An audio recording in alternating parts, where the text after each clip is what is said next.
இனி நிழல் மனிதனாக செயல்பட போவதில்லை, வெளிப்படையான அரசியலில் இறங்குவேன் என சசிகலாவின் கணவர் நடராஜன் தெரிவித்துள்ளார்.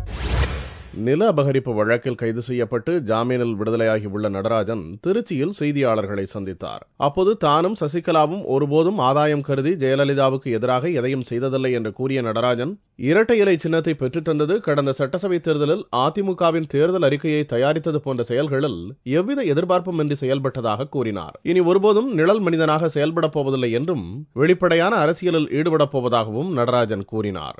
நான் கூட இருந்து பல விதத்தில் மறைமுகமாக உதவியாக ஒத்தாசையாக இருந்திருக்கிறேன். இனி அப்படி இருக்க மாட்டேன்.